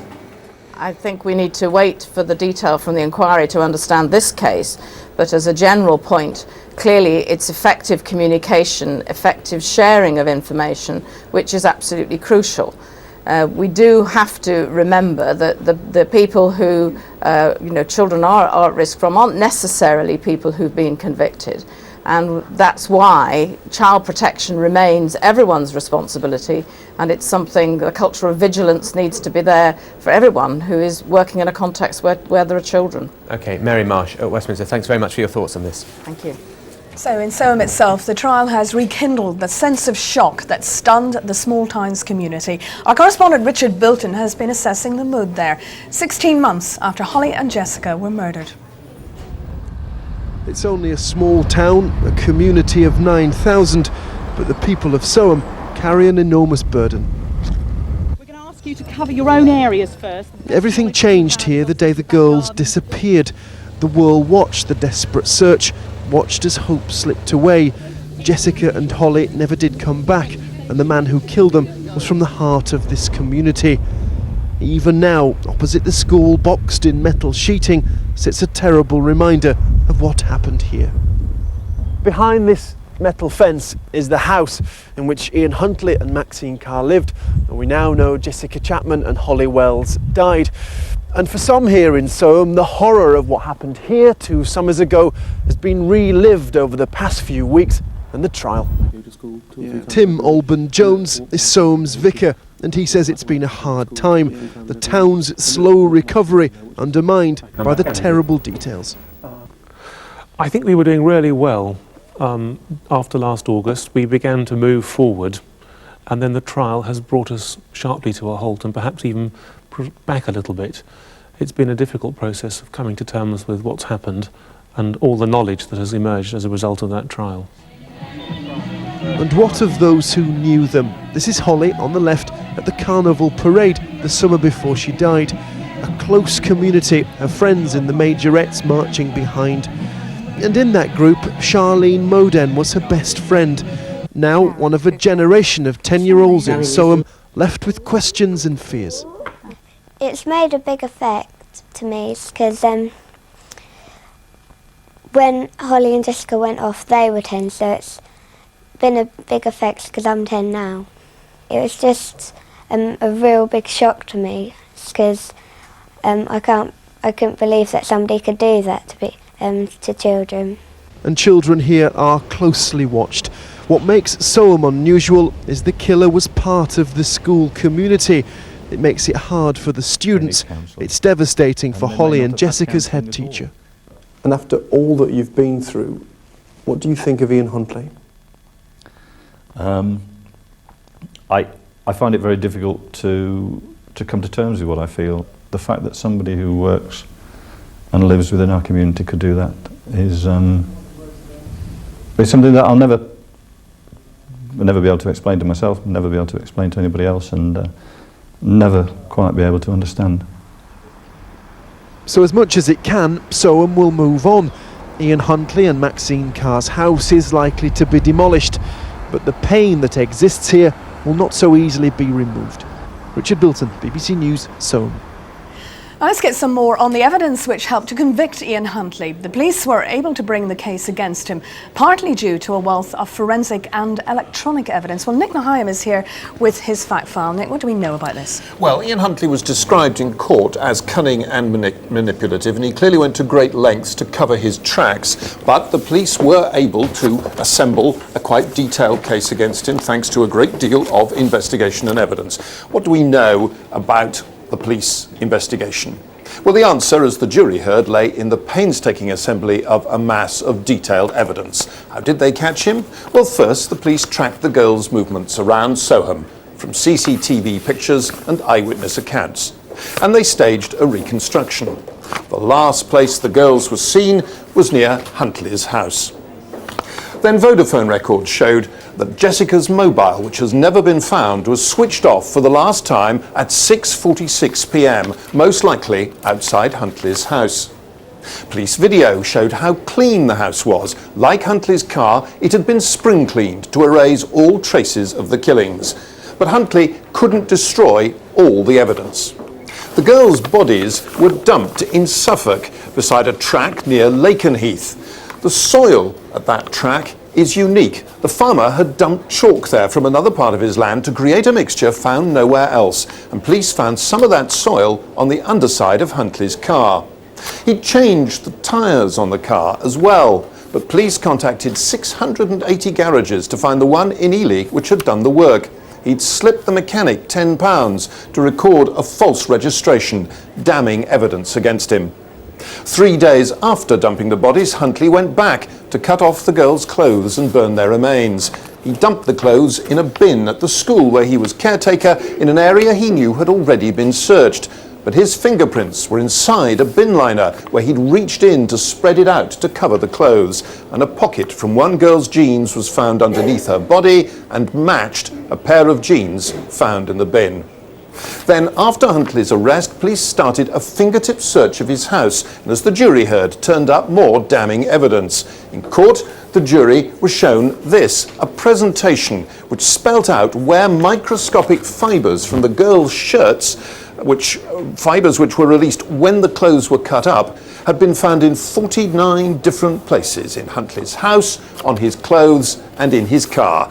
It all added up to overwhelming evidence of Ian Huntley's guilt, and what police have learnt from this investigation won't be wasted. It'll be added to what's called the Catcham database, a record of every murder investigation since the 1950s, which detectives can consult.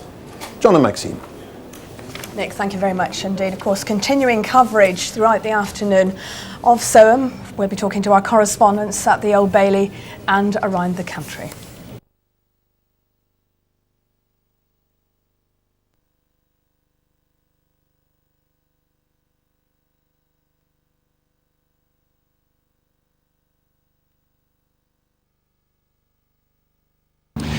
Well, let's get the very latest reaction here from Surm and talk to the local MP for South East Cambridgeshire, James Pace, who joins me just behind the parish church here. Mr. Pace, thanks very much for talking to us. Initially, your reaction as a local MP and a representative of the people.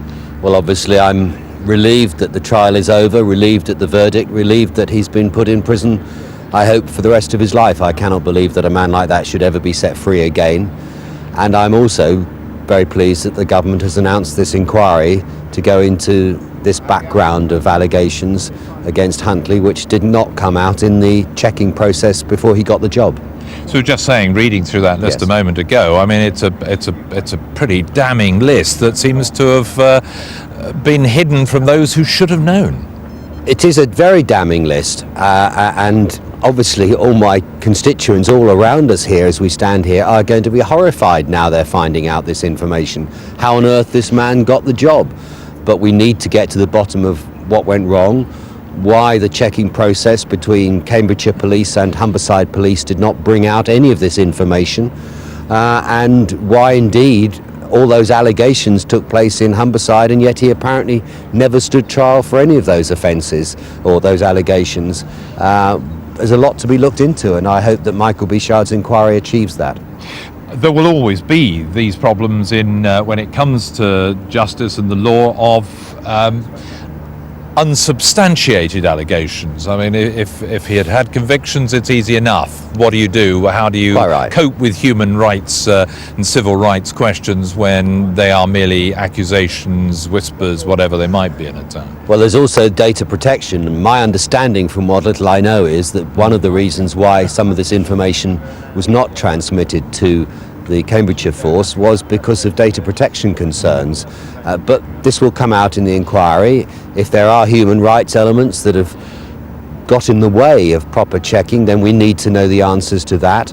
And we need to know the answers to all the other criticisms that have come forward and are coming forward about how the whole checking process took place and why it was that Huntley got a job in a school amongst vulnerable people.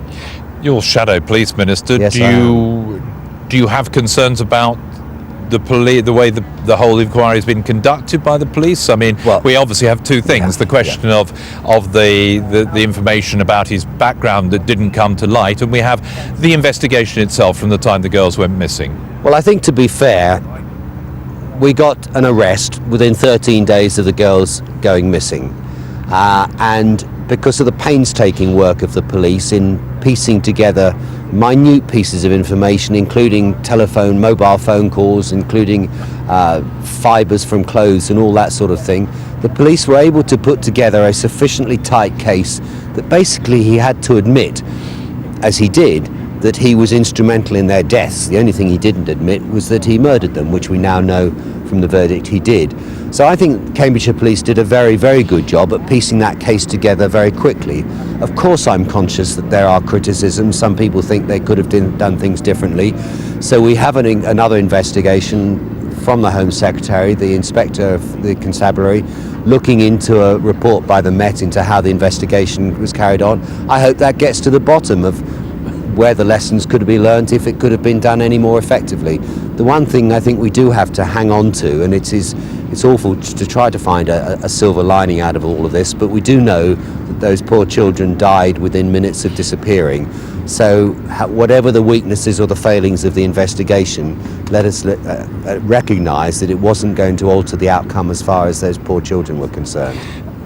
Perhaps the unfortunate side of it is it has taken some 16 months to bring it to justice, and that means a terrible ordeal for the families, for their friends, for their neighbours in a town like little town like Surm, for many of your constituents to be dragged through this for 16 months. It's taken a long time. Do you hope that perhaps the further inquiries that now need to be taken place into this whole question of Huntley's past and the slip-ups over the vetting, that can be expedited swiftly so that these people don't have to suffer too much longer? Well, obviously we want these investigations to be carried out as quickly as possible, not least because if there are lessons to be learned and actions to be taken, they need to be done as quickly as possible to make sure things don't ever go wrong again.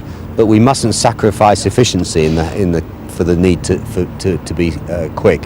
Let me just say, you talk about my community and the fact that it's been drawn out for 16 months.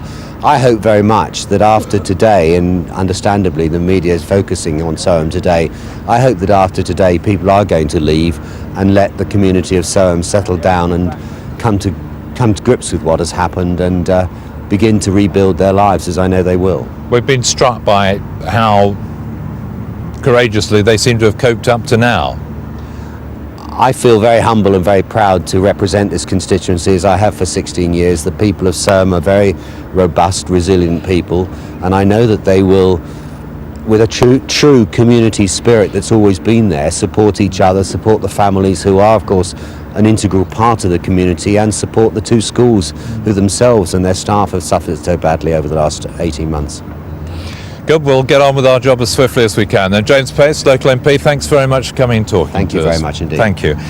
Well, let's catch up with what's been unfolding at the Old Bailey today. Sky's crime correspondent Martin Brunt, who by pure coincidence is an old boy of Soham Village College and knows this area as well as the local MP does, I'm sure.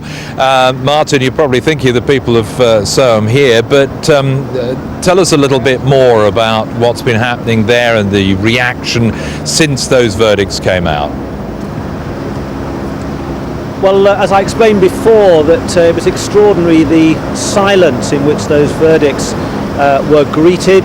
All the way through, about 45 minutes we were in court. We had a small break, then we came back for the sentencing, and there was very little reaction from anybody. But when it was all over, there were the inevitable tears. I mean, I'm sure they were inevitable. Hollywell's mum, Nicola, most obviously sobbing into her handkerchief, and other members of the Wells family. They were really the side of the families that I could see from where I was sitting.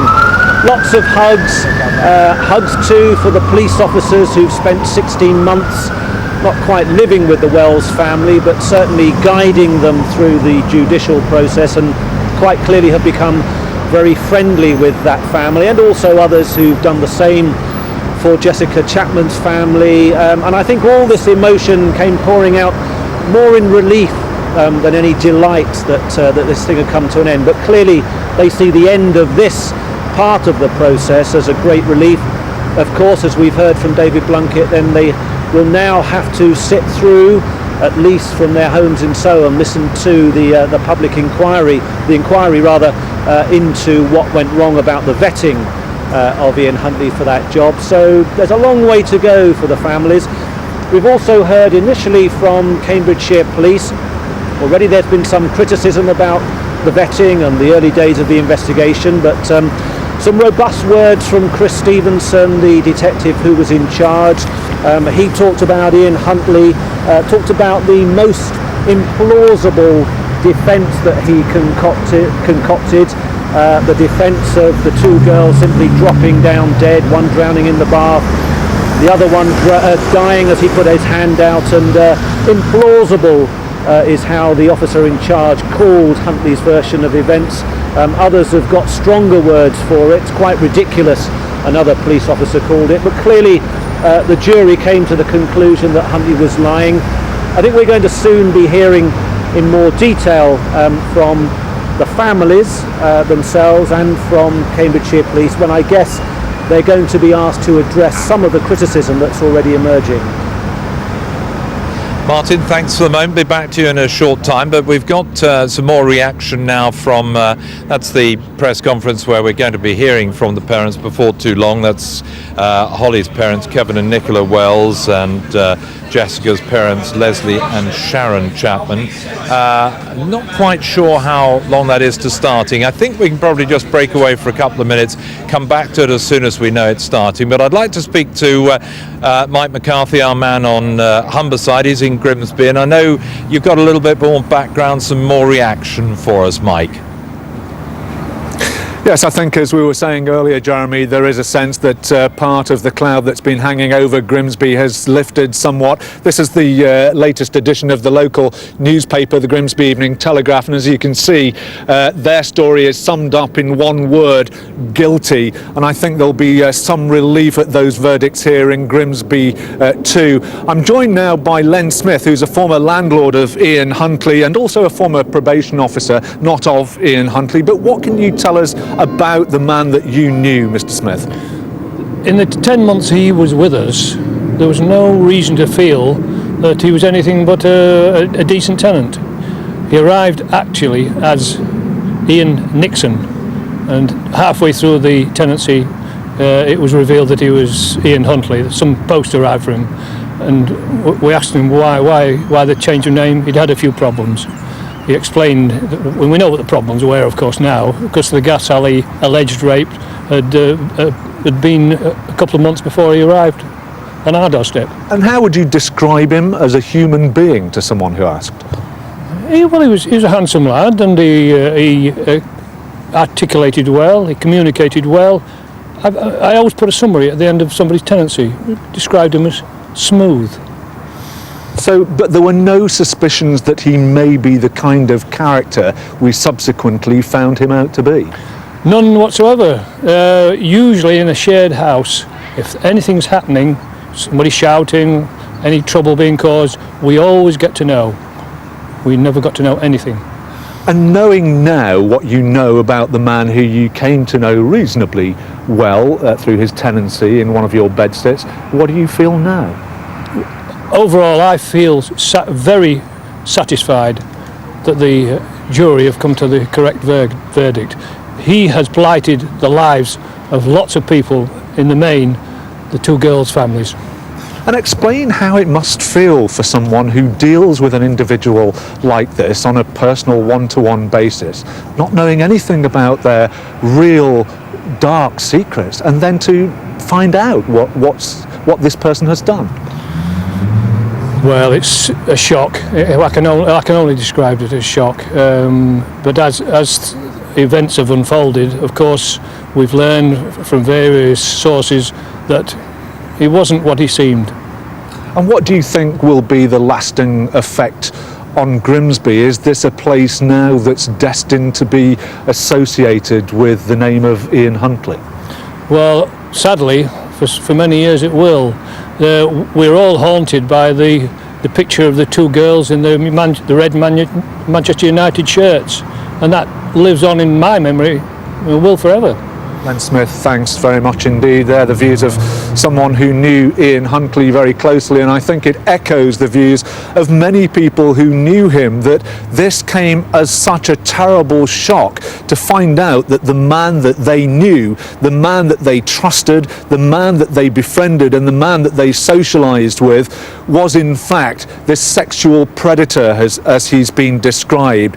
And some of the people who knew him very well haven't known until today, in fact, that even before he was arrested and charged with the murders of these two schoolgirls, that he did have a record for underage sex, for indecent assault and allegations of rape, and that the school that he was employed at as a caretaker was quite unaware of those allegations against him. And that's going to be something that Humberside Police, when they answer questions at a news conference within the next hour or so, will be asked. That's the question that I think a lot of journalists are going to be seeking the answer to. Mike McCarthy on Humberside, many thanks for the latest there. Straight across to the Old Bailey, and Martin Brunt standing by there. And Martin, those points that Mike McCarthy was raising there, this whole question of the background of Huntley, which has started to emerge only publicly today since the verdicts come out, that presumably was known by Cambridgeshire Police from a fairly early point, and must have strengthened their belief that they got the right man early on. Well, their argument is that after Huntley's arrest, they did ask Humberside Police for that kind of information, any intelligence they had as his local force, any intelligence they had on Ian Huntley, and according to Cambridgeshire Police, the response from Humberside was that there was no trace of him in their intelligence files, and This is going to be the issue, I think, that will dominate the rest of the day and beyond. The lack of cooperation and chat between officers from the two forces. Cambridgeshire have already been criticised because they didn't see Huntley as a more obvious suspect in the early days of the investigation. Their argument to that is, well, if Humberside had told us what they had on their files about him, then we perhaps would have arrested him earlier. These are questions that will be put to Cambridgeshire in the next half an hour or so when they start their press conference. There are also questions that will be asked of Humberside Police when they hold their press conference later this afternoon. But I think now we can hear the initial reaction from Detective Chief Superintendent Chris Stevenson, who was asked for his first comments within half an hour of those verdicts. May I begin by extending the deepest sympathy of the entire investigation team to the families of Holly and Jessica. The thoughts of all of us are at this time with them. We hope that they can move forward following today's verdicts. Their fortitude, patience and dignity has been truly remarkable and deeply humbling. And may I place on record my thanks to them for their unstinting support to the team in the face of such adversity. On Sunday, August the 4th last year, Ian Huntley carried out one of the most wicked crimes imaginable. The verdicts of the jury mean that he will pay for his actions for the rest of his life. Having murdered Jessica and Holly, he did everything in his power to evade capture, including an attempt to destroy beyond recognition their bodies. For several days, he must have thought he would get away with it, not least because of the alibi provided by his girlfriend, Maxine Carr. She too has been punished for her part and will carry that in her conscience for the rest of her life. As a result of one of the most comprehensive and painstaking investigations ever mounted by Cambridgeshire Police, Huntley was pushed further and further into a corner by the power and extent of the evidence against him. Throughout this investigation, he has refused to speak to police, let alone to accept his guilt. As a consequence, he forced the families through the ordeal of a trial. Even then, he could not bring himself to admit what he had done and concocted the most incredible and implausible explanation for their deaths. I would like to pay tribute to the many hundreds of Cambridgeshire police officers and police staff who have worked tirelessly in often distressing and difficult circumstances to ensure justice was done. In particular, I wish to thank Andy Hebb and Gary Goose for their unstinting professionalism and dedication, and to Tony Rogers for his knowledge and expertise. I thank the many officers from other police forces and specialist units who assisted us, particularly in the initial phases of the inquiry. And also my thanks go to the media team who have worked tirelessly through the inquiry and the trial. I place on record my thanks to the many scores of national and international experts whose help has proved so critical, not least the Forensic Science Service and Dr. Nat Carey. I would also like to thank Marion Bastin, John Goodyear and their colleagues with whom we have worked so closely through this investigation. Their support, advice and wisdom has been vital. And I wish to express my gratitude to Richard Latham QC and his legal team for their consummate skill in prosecuting this case through to its conclusion. Ian Huntley is a dangerous man. He is a calculating and callous child killer. Only he knows why he murdered Jessica and Holly. Perhaps one day he might demonstrate some sliver of humanity and explain why he did what he did that terrible day last August. Thank you. Martin Brunt listening to all that down at the Old Bailey. And Martin, a very robust defence from Detective Chief Superintendent Stevenson of Cambridgeshire Police's action and their investigation, but even so, there are bound to be questions asked about the way the police have followed this whole investigation through. Undoubtedly there will be. Cambridgeshire will say in their defence that within 13 days they had arrested Huntley and charged him soon after that, and if they'd got him any earlier they would never have saved Holly and Jessica, because they died within an hour or at most within a few hours of them disappearing on that Sunday afternoon. But I think what emerged as many of us sat through this trial were the number of clues, quite obvious clues to some of us, that were missed by police officers who went in the witness box and talked about conversations they had in those early days with Ian Huntley.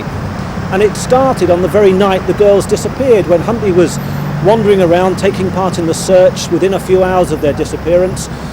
And Pauline Nelson, a sergeant who was in charge of the search, was asked by somebody in the crowd there who was the last person to see them, and she was vague about this, and then another person said, the caretaker saw them, and Sergeant Nelson said, well, I didn't know that. So she called Huntley over to her and said, why didn't you tell a police officer that you'd seen them? And he said, I didn't think it was necessary. And she was asked in cross-examination, well, didn't you question him about this? Didn't you write his name down? Didn't you make a report about it? And she did none of those things. And so it started from that point that Huntley quickly emerged as, if not the last person to have seen them, then at least one of the last persons to have seen them. And then over the next few days he has other conversations with police officers during searches. He's asking officers about DNA. How long does DNA last? He asks a BBC reporter, have they found the girls' clothes yet? How would he know that the girls' clothes have been removed? And all these odd questions he's asking police officers, and he's one of the last persons to have seen the girls. It should have raised flags, rung bells to these police officers. I think there's a wide acceptance that they should have looked at him more closely. He even asked one police officer within a couple of days, you must think I've done it, don't you, because I was the last person to see them. And this police officer says to him, don't beat yourself up about it, don't persecute yourself. So to a lot of us who heard this evidence, there were a lot of clues missed.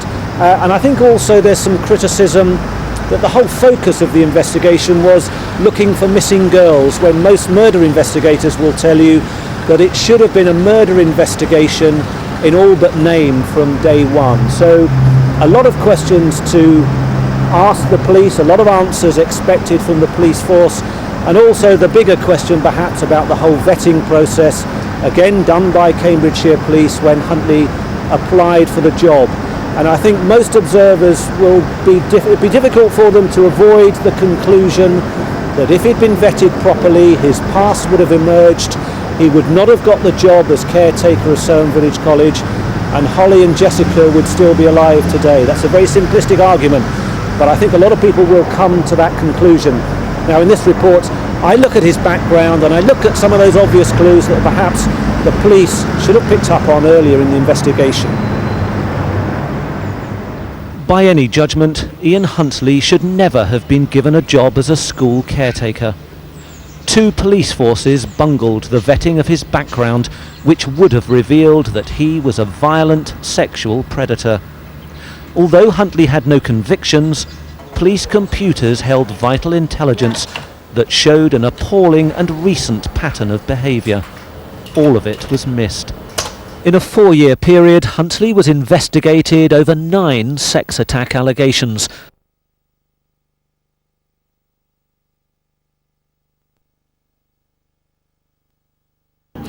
Well, not far up the road from number 5 College, close up in the main streets, my colleague David Crabtree, who was here with me last year as this whole drama unfolded, and David again has been talking to many of the local people of Surm today. David, I imagine that one thing that is still going to trouble people here is the fact that they still don't know for sure what happened in that house at number 5 College Close. Whatever the story they heard from Huntley in the court, it's clearly one the jury didn't believe, and it's one that the people here are still going to wonder what the real truth is, aren't they? Yeah, I think so, and I think obviously we'll never know unless Huntley himself decides it's time to actually, for a change, speak the truth and say exactly what happened there. But speaking to a lot of people in the street here today, I think many of them will not want to know exactly what happened inside 5 College Close that 16 months ago on that terrible, terrible day. Some people were telling me that they were not listening to the radio, watching television, or even reading their newspapers throughout this whole trial. Originally, it was due to go on much longer than this. A lot of people have said they found the whole thing physically and emotionally draining, and this place, Surm, since it all happened, really has been on the edge of tears, and it doesn't take much to make people to cry, for those tears to well up in their eyes. And I've been up and down the high street. I've been in the butcher's to talk to the lads in there. I've spoken to Heather Brasher, who runs a local gift shop. I've been in the tea shop to talk to the ladies there. All of them are expressing the same thing, that this was a great relief. It was a phase, they thought, of that they had to get through this to actually move on. The community have been coming together in a very big way since this all happened, and Jeff Fisher, Holly and Jessica's head teacher, will tell you that this is robust, resilient, it's a strong community, and what he said in the past is that it's always come together to actually share any happiness that goes on, but it will also gather together and support people in times of despair. And he said it's this kind of community spirit which actually has developed to this point, which has kept people actually going.